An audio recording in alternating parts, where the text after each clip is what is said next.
Quem é Hugo Zaidan? Zaidan, venho do estado da Bahia, né? Estou há 3 anos aqui na região do Nordeste Goiano, do qual a gente tenho há 21 anos de luta já, onde iniciei pelo MST, passei pela FNL e agora resolvemos criar uma nova bandeira aqui no estado do Nordeste Goiano para expandir esse Brasil afora com a jornada igualmente, só talvez com algumas diferenças políticas no meio. Qual a sua idade?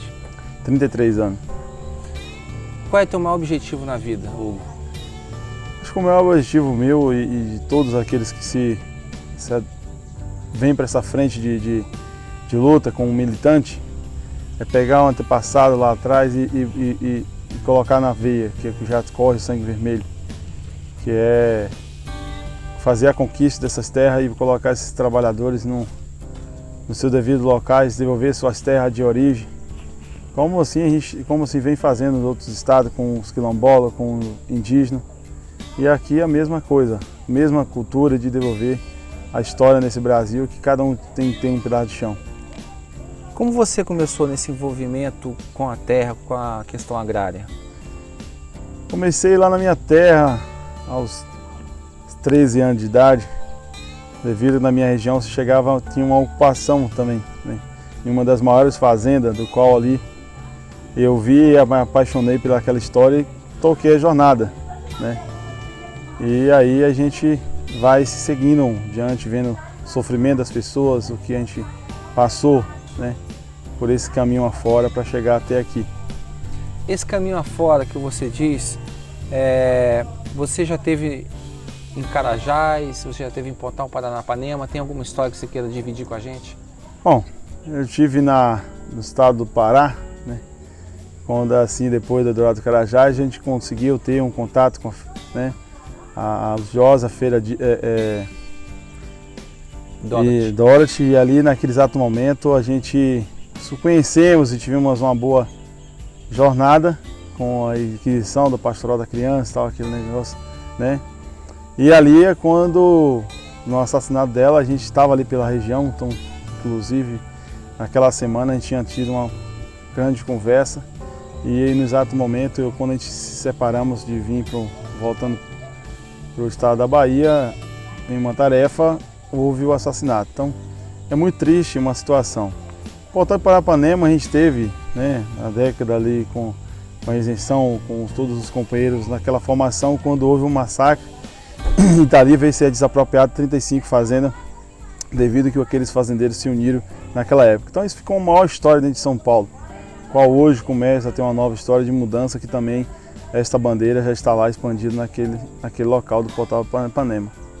Com quantos acampamentos lá no estado de São Paulo? No estado de São Paulo hoje nós estamos avançando com 32 acampamentos. E aqui no estado de Goiás? No estado de Goiás hoje, com essas aqui hoje, chegamos a 9. Então quantas pessoas ou quantas famílias existem nos seus acampamentos, tanto em São Paulo como no Goiás? Você tem ideia? A gente tem hoje um maior acampamento hoje na América Latina, isso foi divulgado por eles, que é o que está em São João da Aliança, o acampamento Nelson Mandela, a qual foi cadastrado 1.400 famílias na época, né? Há 1 ano atrás tem 1.400 famílias cadastradas pelo INCRA, então eles entenderam que seria o maior acampamento da América Latina. E todos os outros acampamentos nossos, ele vem com essa expansão, né? Todos os acampamentos cheios e com a estrutura de que a ideia, o formato, o jeito é totalmente diferente de mostrar e ser mais realista. Mais difícil é que, como se diz, conduzir o processo da reforma agrária com essa política que nós vivemos hoje. Agora você me contou uma história muito curiosa, ainda nessas andanças suas pelo Brasil, até chegar no estado de Goiás, que você teve numa ocupação ainda na fazenda do finado Antônio Carlos Magalhães. Conta um pouquinho disso aí pra gente. Aquela junção, a gente tinha no centro polo do cacau, que é a região dividida em 3 partes, né? 2 partes são Porto do Cacau, que é Porto Seguro e Ilhéus, e a região de Camaquã, onde era concentrado a maiores fazendeiros daquele local, tem-se a fazenda do Antônio Magalhães e aquela vivência. E ali naquela época a gente era um grupo, né, que a gente sempre foi a junção, como aqui também é um grupo, né. E aí a gente fizemos aquela ocupação com 350 famílias, e aonde a gente teve o êxito de ter uma sorte, né. Quem não deve ter tido foi eu, mas outros 2 companheiros que nós tivemos que ser passado pela justiça, sendo julgado, porque a acusação da morte do Antônio Carlos Magalhães percorreu em cima de nós, porque talvez foi o abalo da idade dele colocar aí um abalo emocional. emocional. Né? Dizem que os acampados, eles precisam pagar uma taxa. Quanto que é a taxa e para que ela serve, Hugo? Hoje a gente tem uma junção direta de todas as áreas, de que o acampado que mora no acampamento, ele vem a contribuir com R$15.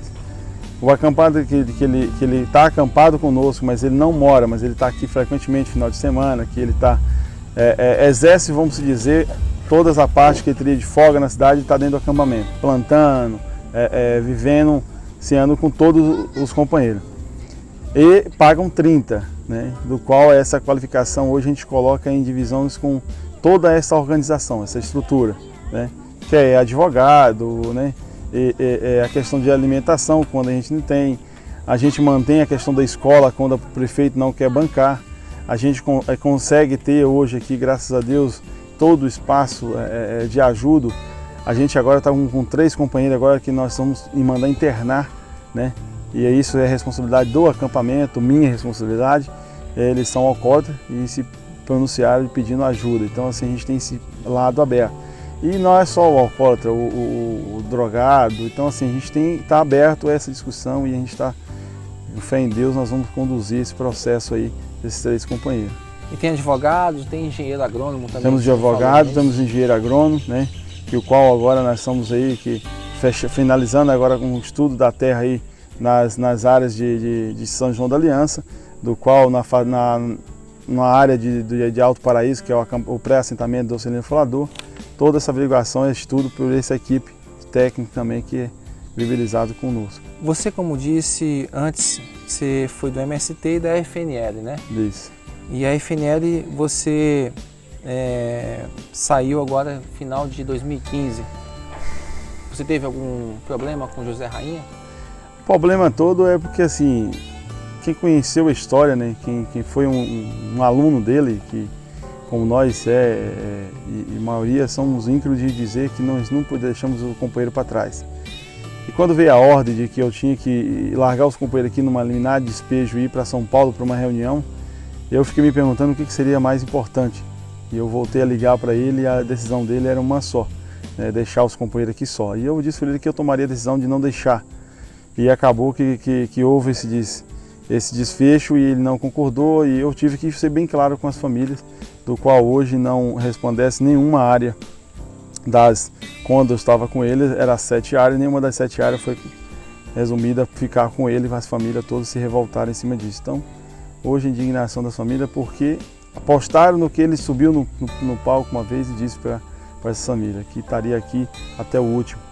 Né? Então, no exato momento não houve isso e por isso que a gente rompeu essa aliança. E que eu pude perceber nas minhas entrevistas aí ao redor dos acampamentos, tanto do Nelson Mandela como o de hoje, aqui nessa nova ocupação, as pessoas elas são muito leais a você, elas elogiam o teu comprometimento e que muitos falam que você é sempre a pessoa primeira a chegar na linha de frente. Você sente a grande responsabilidade que você tem junto a essas pessoas? Isso pesa?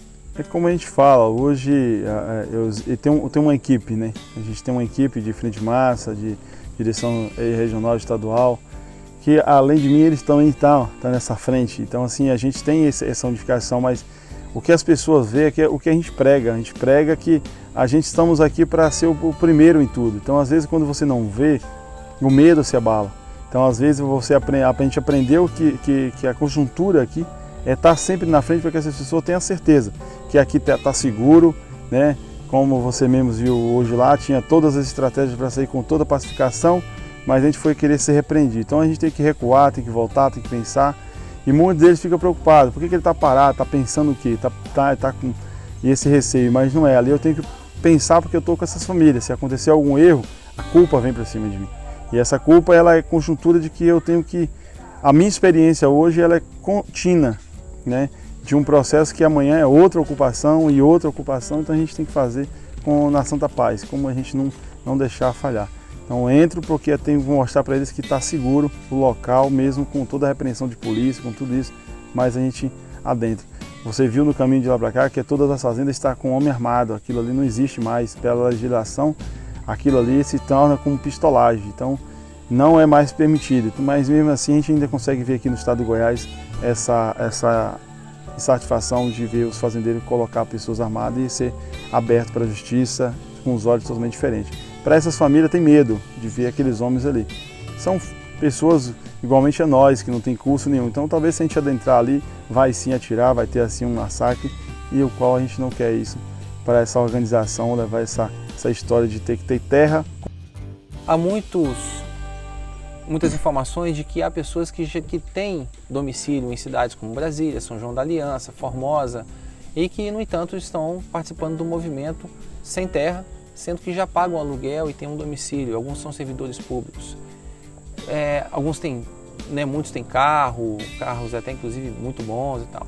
A que você atribui esse perfil? Eu atribuo naquilo que a gente fala, um sonho de ter um pedaço de chão é muito grande, né? Eu conduzo as minhas palavras aqui com os companheiros que eu sou filho de evangélico, né? Minha mãe é missionária, então assim, eu vejo lá na Bíblia que ele fala dessa história da terra. Então se lá pega essa história lá, né, na década lá, e ele vem para cá e a gente olha aquela avaliação. E um sonho de uma terra hoje é uma coisa muito, muito real de todos esses aqui. Se você perguntar, todos eles querem um pedaço de chão. Mas às vezes a dificuldade hoje se opina hoje para essas pessoas. Ter hoje uma casa na cidade ou ele mora de aluguel, a história de muitos aqui não tem essa história, a mesma história, e nem a mesma sorte, né? Tem pessoas aqui com 7 filhos, com 2 filhos, que não tem casa para alugar, não tem casa alugada na cidade e não tem emprego. Então o único local seguro que ela tem é o acampamento. E as outras vai essa gestão, né, que faz o acampamento acontecer, que é a história do que a gente não tinha uma descendência, vamos dizer, há 10 anos atrás, com esse negócio da Bolsa Família, que hoje no governo Lula traduz essa história, que hoje ele tem no Bolsa Família, também não pode pegar a cesta de alimento do governo. Então assim, e com o desemprego que vai acontecendo, então daqui a pouco vai ter muito mais gente morando no acampamento por causa dessa crise mundial que nós estamos vivendo, e eles vão entender a realidade. Agora, o que ele tem de diferença no acampamento é que eu exijo que ele tem que plantar, não é só morar porque não vai pagar aluguel, ou ele mora na cidade e não tem que pagar aluguel, que não tem que plantar, ele tem que plantar, tem que cultivar, fazer aquele negócio todo. Tem as regras, né? Tem as regras que eles vão seguir. E aí é onde é o andamento, que ele faz o cadastro do INCRA. Então, assim, não sou eu que faço o cadastro dele, é o INCRA que faz o cadastro. E dentro do perfil é o INCRA que classifica, né? Então, assim, por ele ser um funcionário público, diz na conjuntura da lei que a mais de 3 salários mínimos ele não pode pegar uma terra. Então, se houve alguma mudança, ele tem que qualificar isso para os acampados. Na lei até agora a gente não viu. Algumas pessoas vendem os terrenos depois que conquistam? Vende. Tem acontecido? E muito, né? Isso é uma falha do INCRA, não é uma falha do movimento, até portanto que eles quando chegam na faixa de virar assentamento, aí eu sou um cara que eu sou anti-associação, né? E falo para as pessoas o seguinte, sou anti-associação. Por que eu sou anti-associação? Porque a história do movimento ele começa com a bandeira, ele começa sem uma associação. Hoje eu não posso fazer uma associação aqui porque ela tem CNPJ. Então hoje a bandeira não tem, então a gente tem aqui a cara e a coragem dessas famílias. Quando eu crio um assentamento, ela passa a ser toda a responsabilidade do INCRA. Então a fiscalização disso de vender lote é do INCRA. Tem pessoas que viram assentamento e 5, 6 anos depois para chegar lá as casas, né? Então 7, 8 anos para chegar lá os créditos. Então assim, o primeiro crédito que chega, o crédito é inicial, que isso aí não tem como eles travar. Mas é um crédito inicial de R$ 3.500 para manter aí 7, 8 anos. Então é muita coisa, muito dificultoso hoje nessa questão. Se tivesse essa facilidade, acreditaria que essas pessoas não venderiam seus lotes, até portanto que a cidade hoje está encharcada. E eles querem um local mais prazeroso, mais, né, para ser feito a seu descanso de final de semana.